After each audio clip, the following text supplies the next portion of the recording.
Hello everybody, welcome back to the channel, and without further ado, let's jump right into it.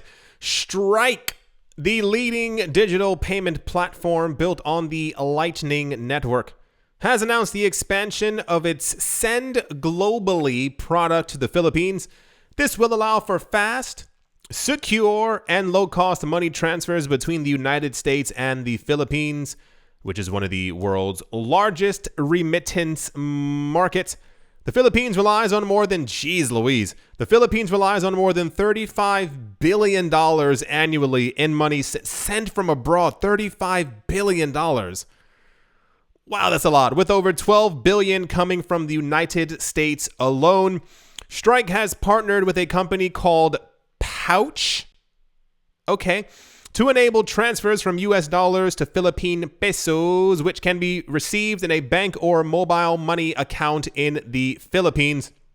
And there's some photos here. They keep showing that $5 is being sent. I'm not sure why the number 5 is so significant, but every single phone is showing that $5 was sent.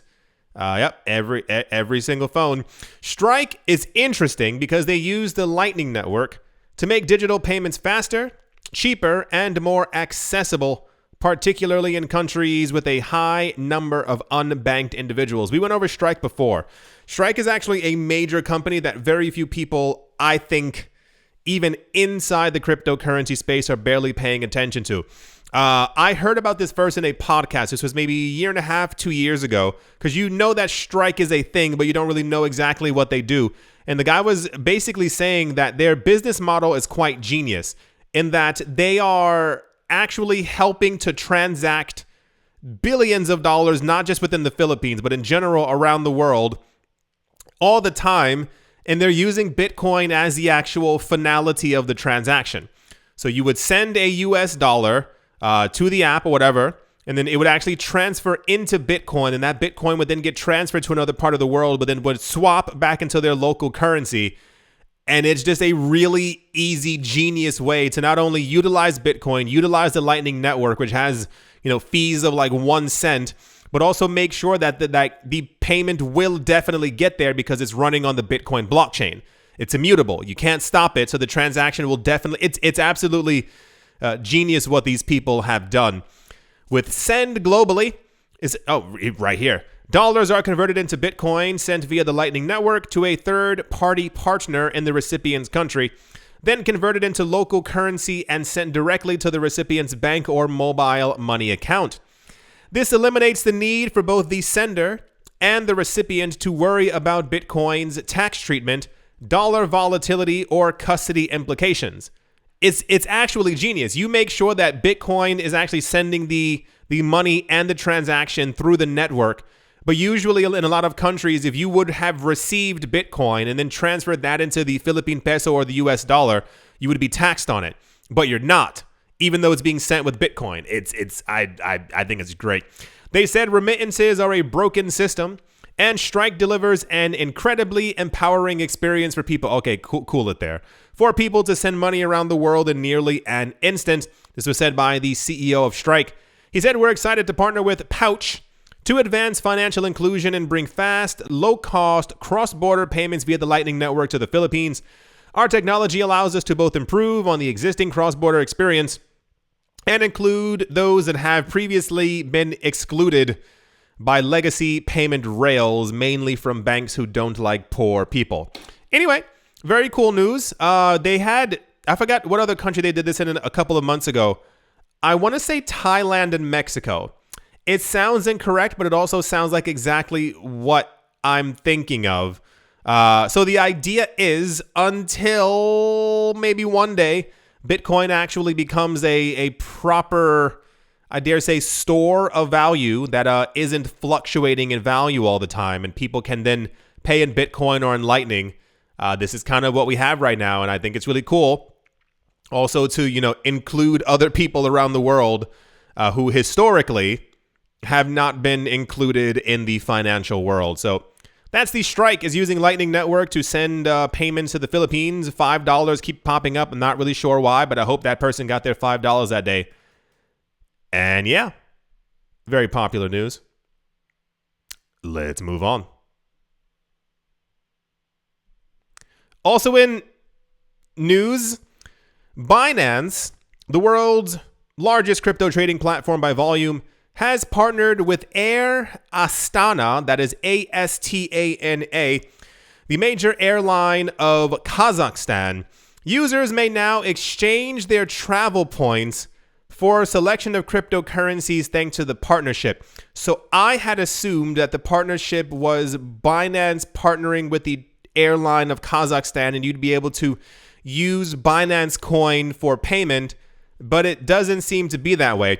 In a press statement released, Air Astana initially broke the news on the joint venture or endeavor. They said customers may enter the world of cryptocurrencies with our partner Binance. They said the limited chance to redeem points for the Binance US dollar is also emphasized. For a limited period, members of the airline's Nomad Club will be able to redeem their collected flight points for Binance's US dollar. So it's kind of working backwards in that if you're a customer of Air Astana, you can use your travel points and turn those into Binance's US dollar. Also, you can redeem your flight points for BUSD as well.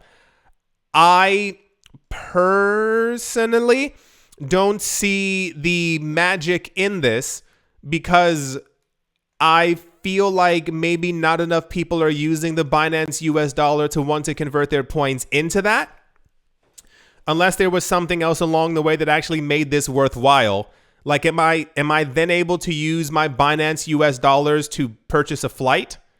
Am I getting more value than I would have had if I simply kept my Nomad Club redeemable points? Why would I swap into the Binance US dollar? It's not even Binance coin. Like Binance coin, I could kind of see like if the price doubled, you're like, woo, I made money. But the Binance US dollar is meant to be a one-to-one peg to the US dollar. So why just, WHY. The news release also indicates that consumers may make up to a $20 or Binance US dollar and withdraw it in fiat money. Okay. According to the announcement, the cooperation will run from the 1st of February through the 28th. Note that a maximum of 1,000 convertible points may be earned. I don't really understand. Maybe someone has, like, they're flying all the time and they're like, oh, snaps, I got to buy some new shoes and a new shirt before I go to the Bahamas.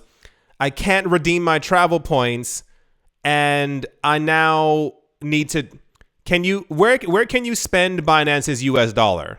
That is probably my question. Because I feel like part of the news would have been that Air Astana would have had a Binance store where you could use those Binance dollars to buy the new shoes and shirt you need before going to the Bahamas. But if I'm just cashing out of my travel points for Binance US dollars with a maximum of $1,000,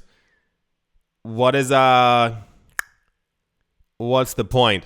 That's the Binance has a new partnership and it don't make no sense unless I'm missing something because I feel like I'm missing part of the story. Okay.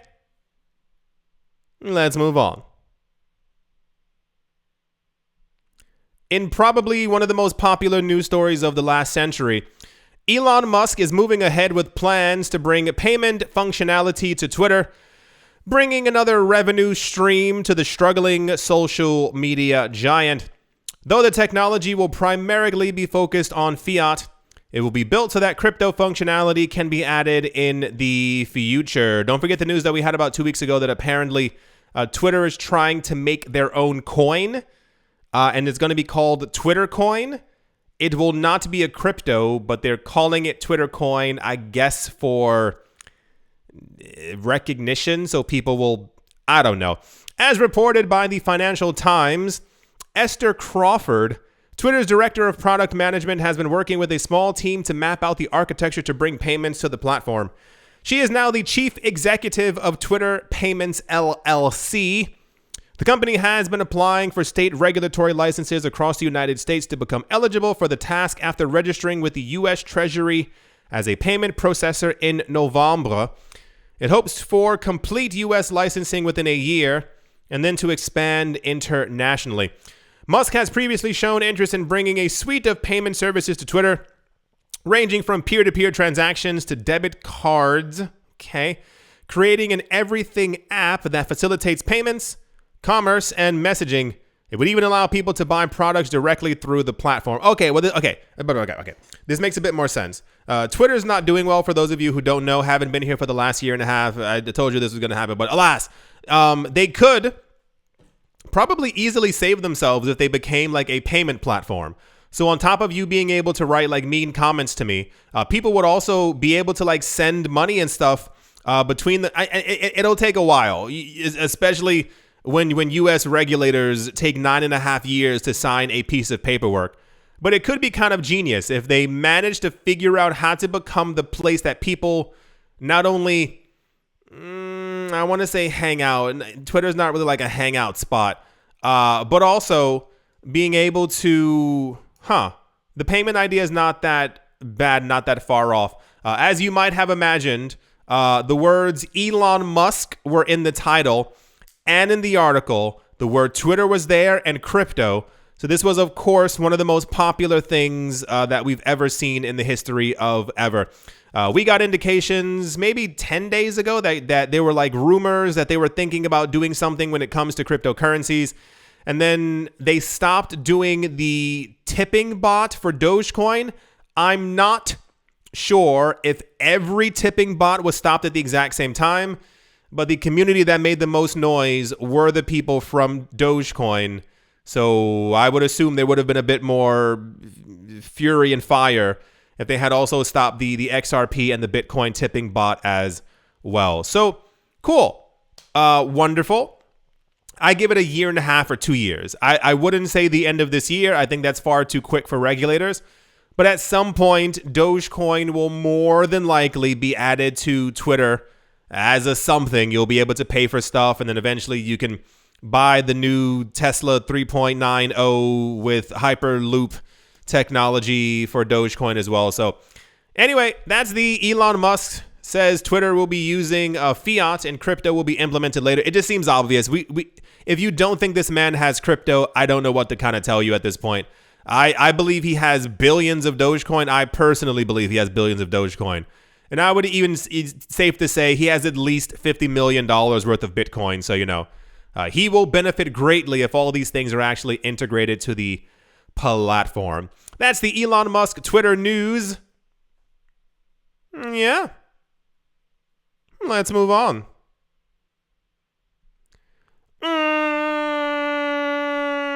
Next up, according to the blockchain analytics platform Nansen, that is Nansen, 55% of Ethereum exchange holdings are held on Coinbase and on Binance. According to a chart provided by the blockchain analytics platform, 35% of Ethereum balances on exchanges are held on Coinbase, while those held on, I'm surprised.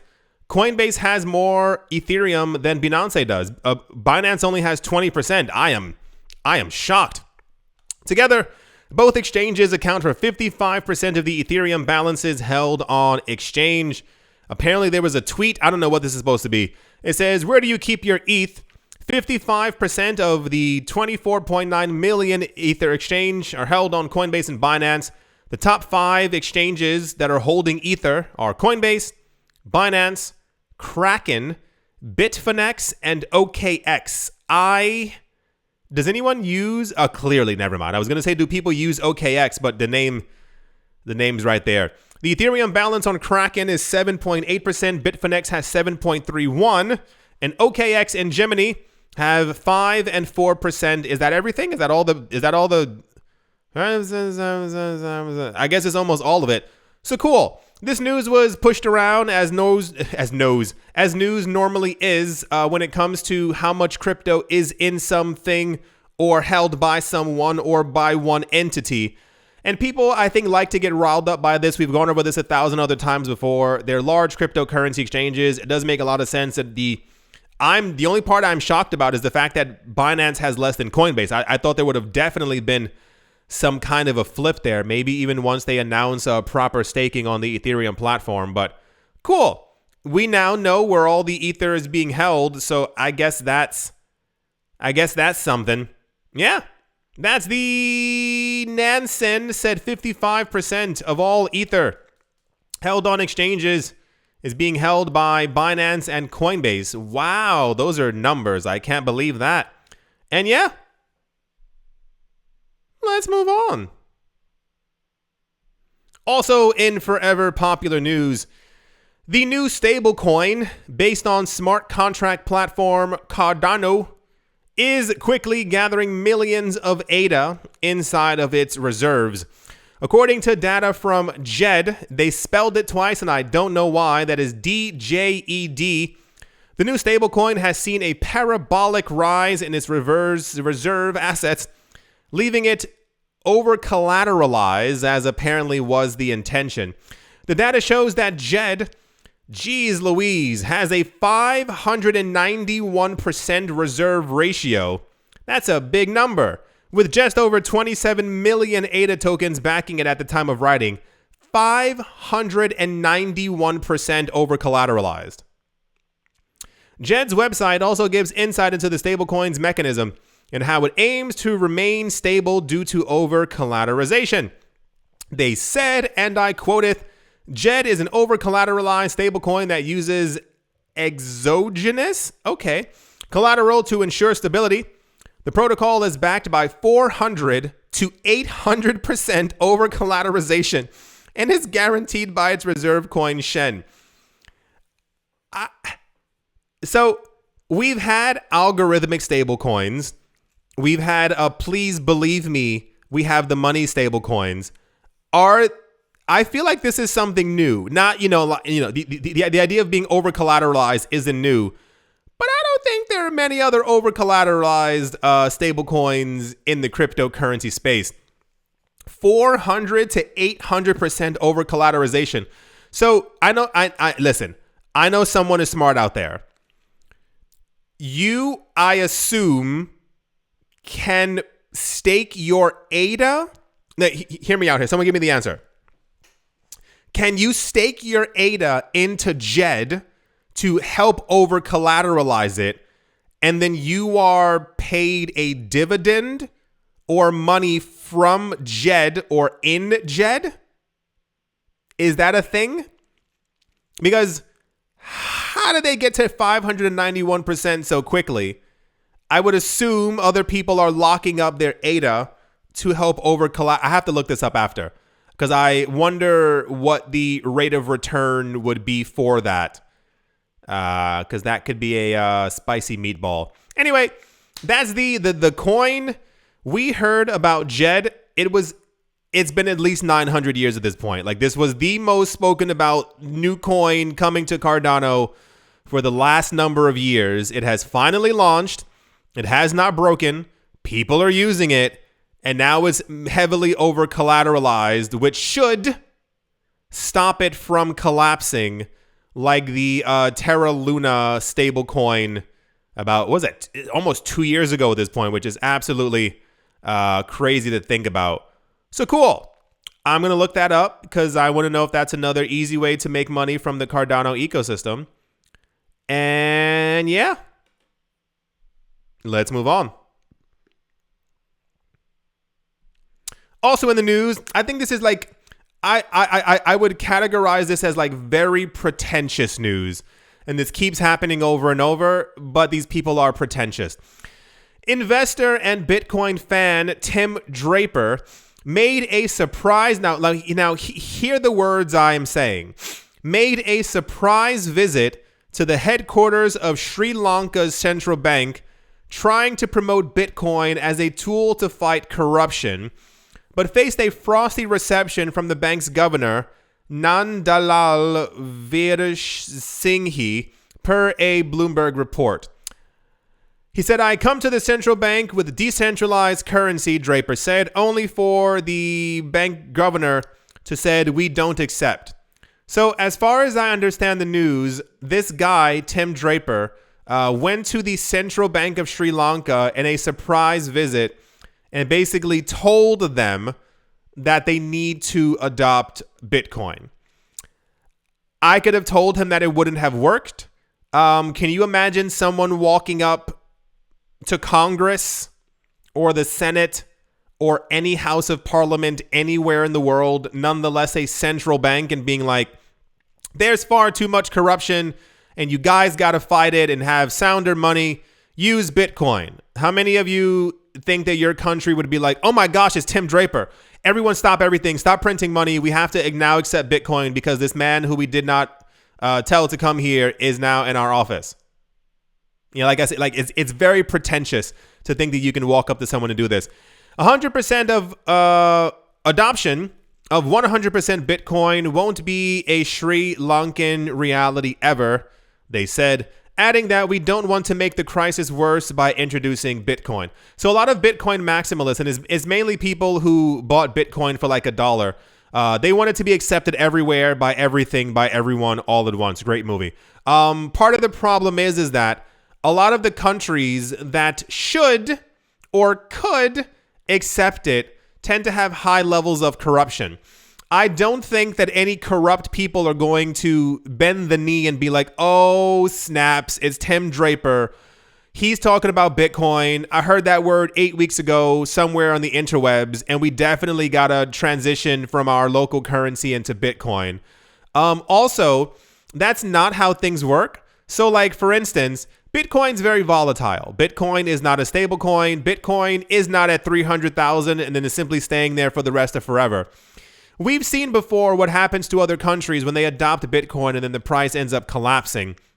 So if you have a situation where, for those of you who haven't been paying attention to the news, there are many places around the world whose currencies are not doing well, collapsing, imploding could also be the word that you would want to use. So simply stating that they should adopt Bitcoin might get Bitcoin's price to like 45,000, maybe 50,000 from the initial hype.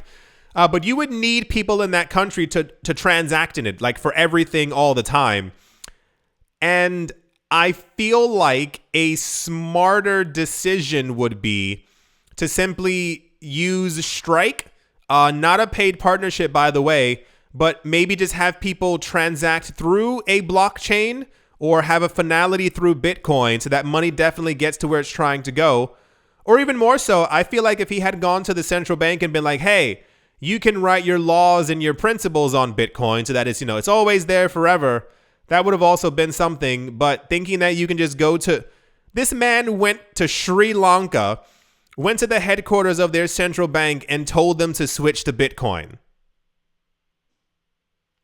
During his meeting with the governor, Draper, dressed in a Bitcoin tie, said that should Sri Lanka follow El Salvador's lead in making use of Bitcoin, he said a country known for corruption will be able to keep perfect records with the adoption of Bitcoin. You can't tell corrupt people to not be corrupt. I watched something weeks ago. I won't name the country, but there are many of them. But this one in particular, they are known, like, it's not even like a question. Like, you know how like you go outside and air hits your face? That's like how prevalent the level of corruption is in that one country. And the idea is basically that the people who run the country, they're multi-millionaires because of their corrupt ways. I feel like if they wanted to do right by their citizens, they probably wouldn't be corrupt. And I assume they're living the evil lifestyles that they are because they want to have an extraordinarily good life for themselves. And I feel like people like Tim Draper a lot of times walk into the room and think that they can just simply convince people otherwise. Like, they're corrupt because they're corrupt. They're not corrupt because they haven't heard of the word Bitcoin. That's just, they're just evil people. So, as usual, this made headlines. Everyone's talking about it. Sri Lanka Central Bank says Bitcoin cannot solve their economic crisis. Yeah, because you need to go to the actual root of the problem. You need to oust the 300 people who are causing the issues, who are making sure that roads don't get built, that there are no new schools, and that people don't have food. You got to get rid of those first, because, it does make sense to, you can combat some form of corruption with blockchain, as if everything that a government does is written on a blockchain and it's immutable, you can't change it. We will know when you did something illegal or wrong. But I don't think Sri Lanka is going to be at the top of the list of wanting to That's the Tim Draper thought he could walk into a central bank with a Bitcoin tie and tell these people what to do with their country news. The literal audacity. Okay. Let's move on. Yeah. I hope that you have all enjoyed. Hope that you all are having a great day, morning, afternoon, evening, wherever you are, wherever you might be. I do hope it is absolutely fantastic. Thank you all once again for watching, listening, commenting, subscribing, and or supporting, and I will most certainly be talking to you all soon. Why is that talking to me? That was weird. Did you see that? Did you see that on the screen? That was very weird. One of the bobbleheads was talking. Okay. See you.